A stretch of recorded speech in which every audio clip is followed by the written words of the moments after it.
Uningá, que o futuro é aqui.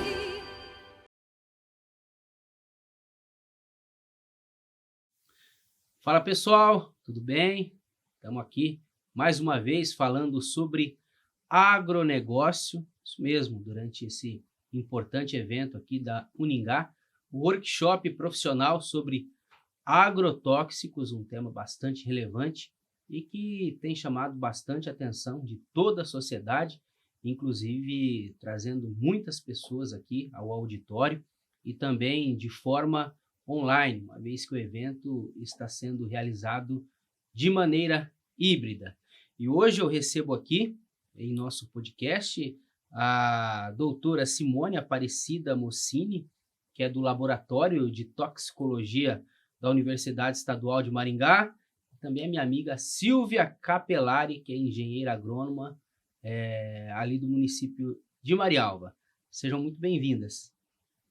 Bom dia, Kleber. É um prazer estar aqui com você de novo, né? Mais uma vez participando e desse evento importantíssimo para a sociedade, para discutir esse tema que está na casa de todo mundo, seja da agricultura ou não, importantíssimo para todos. Então, a gente se sente muito gratificado de poder estar aqui participando. E a gente fala sobre agronegócio, sobre a saúde do agricultor, então isso é muito importante, sobre a saúde dos alimentos que vão para a mesa dos brasileiros. Eu começo aqui o nosso podcast com a primeira pergunta aqui para a doutora Simone. Qual o impacto de uso de agrotóxico nos trabalhadores que atuam diretamente no campo? Então, o uso e o impacto dos agrotóxicos é o que a gente vem estudando ao longo aí da última década em parceria com o pessoal lá de Marialva. É claro que não é um estudo só da região, né? Todo o Brasil, todos os pesquisadores se movimentam em relação a isso, no Brasil e no mundo. É uma preocupação constante, porque é um produto necessário, né, para que a cultura tenha um rendimento adequado, mas a gente não pode perder de vista a necessidade de garantir a saúde do trabalhador que manipula esses produtos, né, esses agrotóxicos, que faz essa aplicação, e a saúde do consumidor também, né, que vai receber na mesa esses alimentos.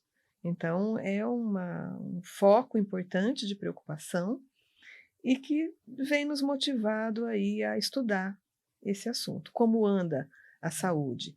É o que a gente está tentando avaliar, né? A gente sabe que as substâncias químicas podem provocar o desenvolvimento de doenças, algumas doenças crônicas, né, que vão aparecendo ao longo da exposição prolongada, e a gente tenta estudar uma maneira de prevenir o desenvolvimento dessas doenças, de uma maneira a dar uma qualidade de vida melhor para essa população.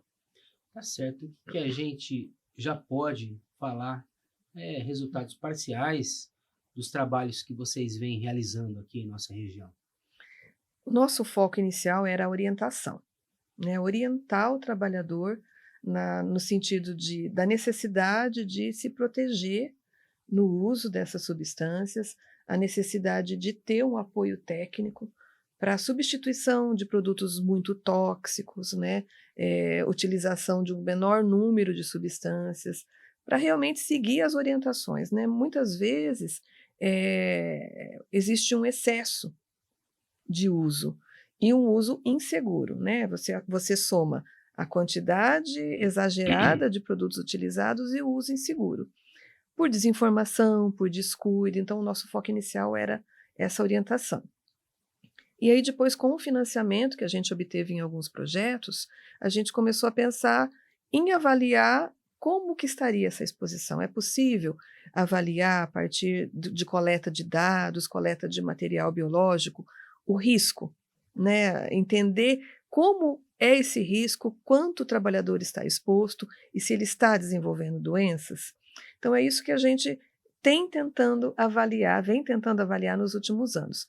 A gente observa algumas alterações na saúde, alterações cardiometabólicas que a gente consegue detectar, alterações no funcionamento do sistema nervoso central.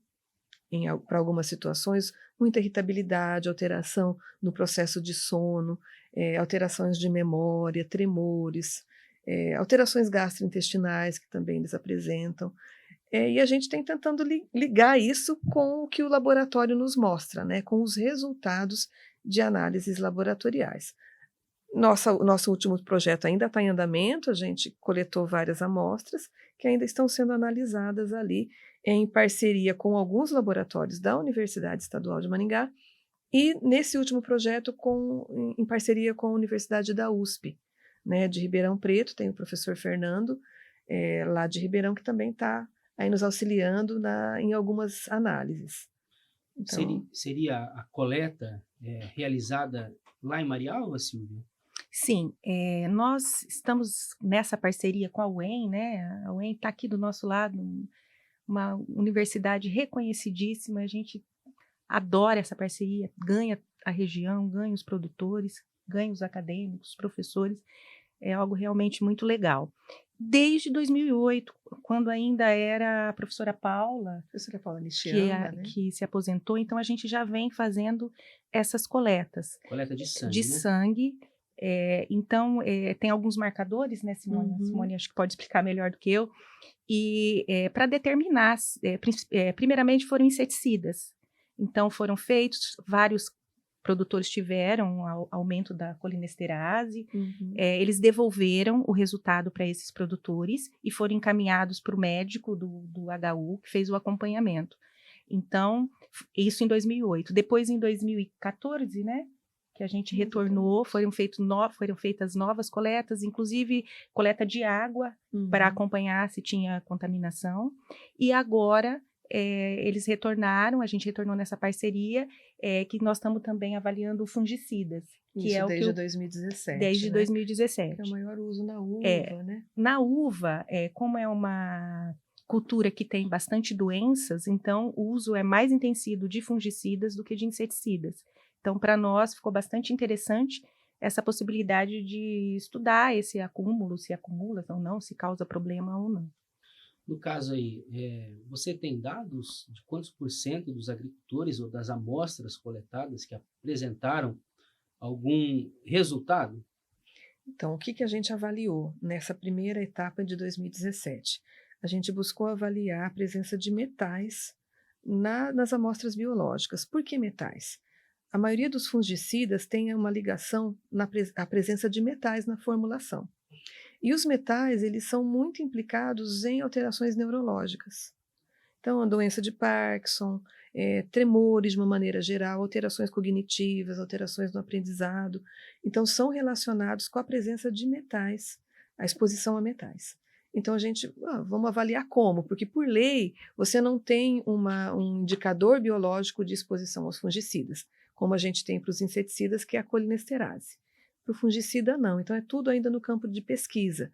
A gente pode, na pesquisa, avaliar algum produto que esse composto gera dentro do organismo e pode avaliar partes, né, da composição, que foi o que a gente fez, avaliação de metais. Então, a gente viu que os produtores apresentam os metais em níveis diferentes da população não exposta. Então, quando a gente compara com o pessoal que não trabalha, os níveis de metais estão dentro do considerado valor de referência, valores que a gente considera normais. A população exposta já apresenta um nível maior de metais circulando no seu organismo.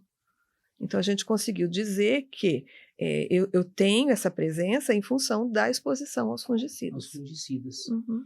E no caso, quando você fala em doenças crônicas, quais seriam? Doenças cardiometabólicas, então alterações na função cardíaca e respiratória, alterações hormonais. Então, isso tudo vai impactando no desenvolvimento a longo prazo de doenças que a gente chama de cardiometabólicas. Então, alterações na pressão, alterações no ritmo cardíaco, alterações em todo o ciclo hormonal que a gente tem e que está tudo interligado, né? Eu tenho a ligação de hormônios com o cardio, com a diabetes, com tudo, está tudo ligado. Então, as alterações provocadas por substâncias químicas já são comprovadas sobre o sistema cardiometabólico. Aí a gente focou O agrotóxico também é uma substância química. Então, já existem alguns trabalhos publicados nesse sentido e a gente agora está tentando mostrar que isso realmente acontece e precisa trabalhar com proteção quando exposto a esses produtos, para evitar esse tipo de situação, porque exterminar, tirar a exposição não tem como, a gente não tem como. Então, o que fazer é se expor de maneira segura. Isso para todas as substâncias químicas, né? A gente pode se expor para um produto um pouco, médio ou muito tóxico, desde que eu haja com segurança. E na possibilidade de substituir aquele que é muito tóxico por um menos tóxico, todos saem ganhando, né? O trabalhador sai ganhando, quem vai se alimentar daquele produto sai ganhando, porque a gente diminui o risco do desenvolvimento desse tipo de doenças.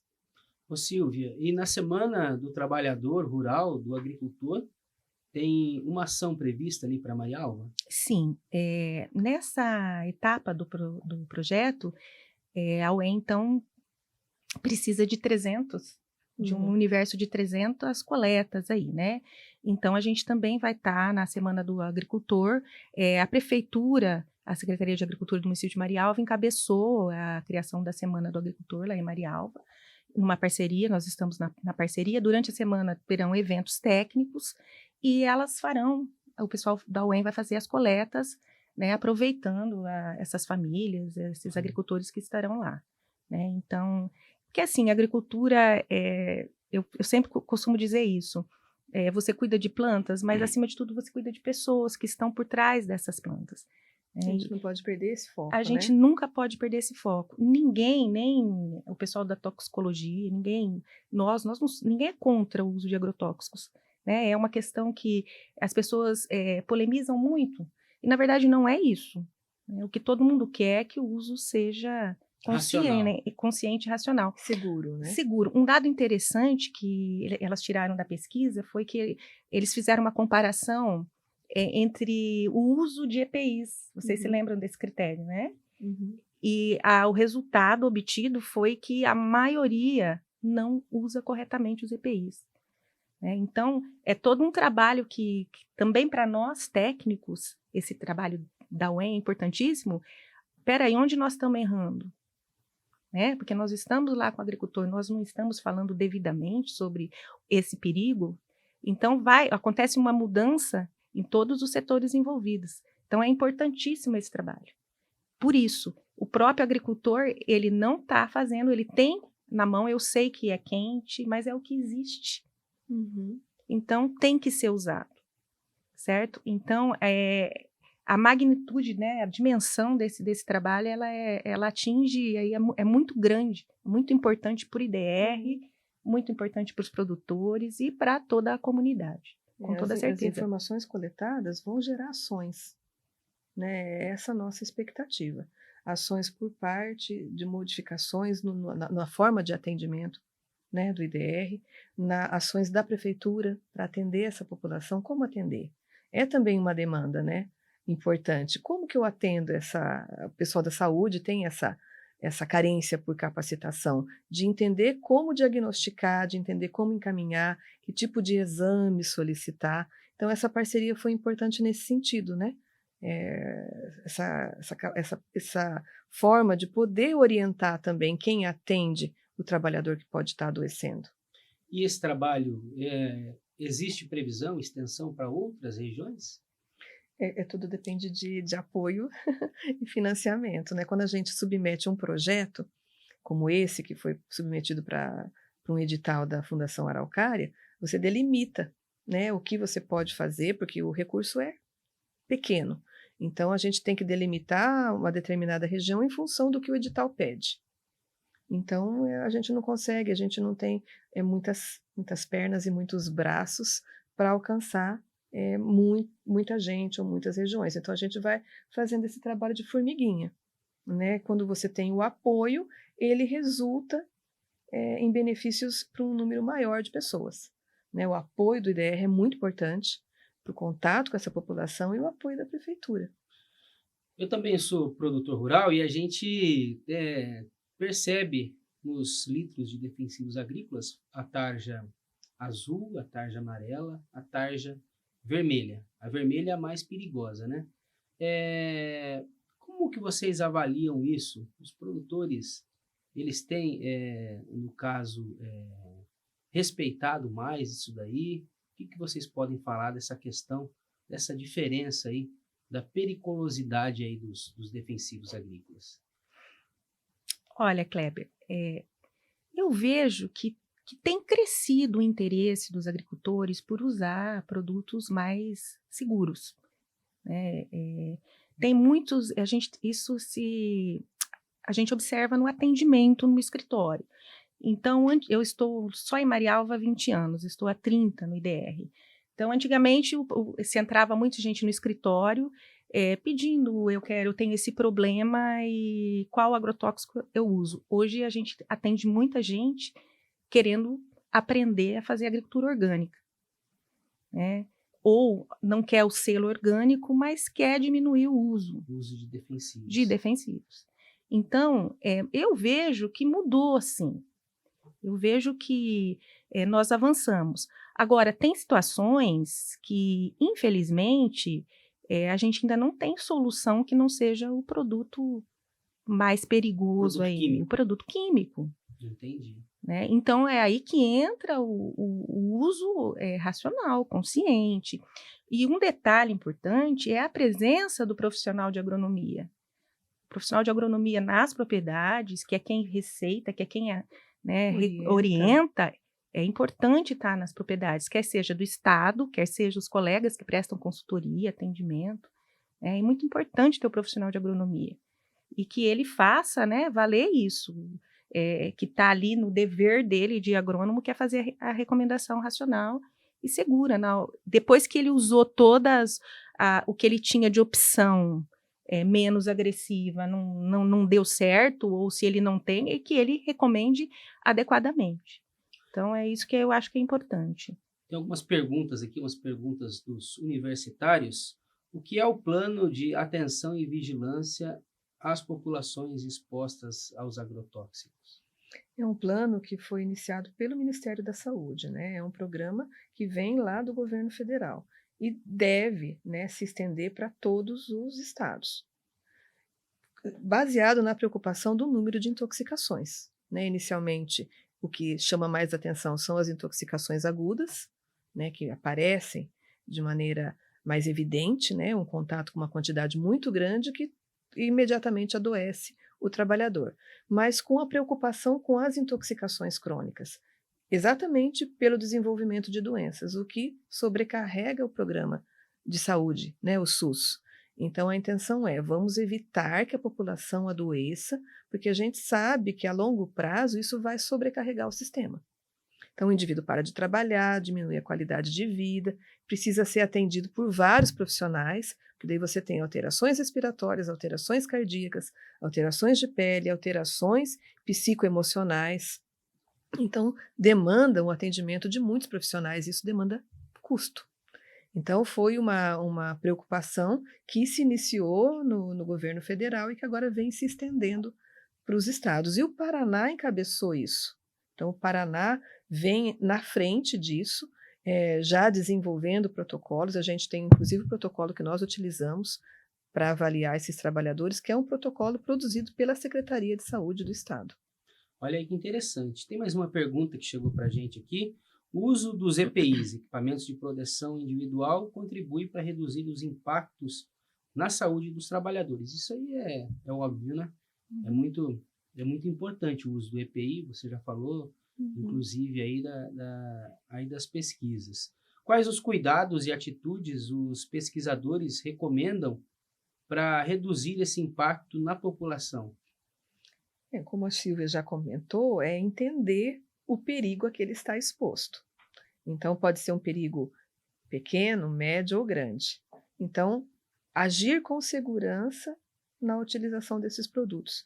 Escutar a orientação, né, de quem chega até eles e mostra que é necessário estar utilizando isso, a possibilidade de substituição de produtos mais tóxicos por menos tóxicos que possam, né, exercer a mesma função, né, com o mesmo resultado final.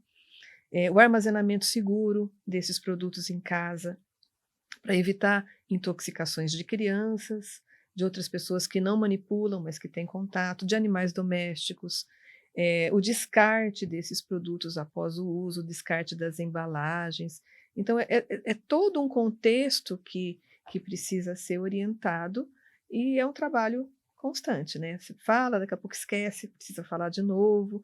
Isso é para tudo na vida, né? A gente precisa de treino e de informações constantes e atuais para que realmente gere surto efeito, né? Tá certo, então. Tem mais alguma informação que vocês gostariam de passar para os nossos telespectadores, nossos internautas? Não, a gente agradece da parte do IDR a oportunidade de estar falando para várias pessoas e a luta segue. Vamos continuar no trabalho de parceria e eu coloco o nome do IDR à disposição para quem quiser conhecer o trabalho, tem o resultado lá comigo e à disposição para ver o que está acontecendo, né? E saber das coisas aí, acho que informação é tudo, né? Eu agradeço também essa oportunidade, né, de estar falando um pouco mais sobre o nosso trabalho, divulgando essa ação que é tão importante, né? O trabalhador, ele é uma população vulnerável. O trabalhador rural, mais vulnerável ainda, né? A agricultura familiar, que é o nosso foco, é um público que demanda atenção da saúde, atenção técnica. Então, eu me sinto muito feliz de ver que o trabalho que a gente está realizando há tanto tempo, está sendo divulgado, está surtindo algum efeito e que a gente tem conseguido apoio, né? Isso traz alegria, né? No trabalho, isso é muito bom. Tá certo, então. Agradeço a presença das duas. A doutora Simone Aparecida Mussini, que é do Laboratório de Toxicologia da Universidade Estadual de Maringá, e também a Silvia Capelari, que é do IDR, lá de Marialva. A gente volta em breve. A gente volta em breve com outras informações, com mais podcasts aqui pela plataforma. Tchau, tchau.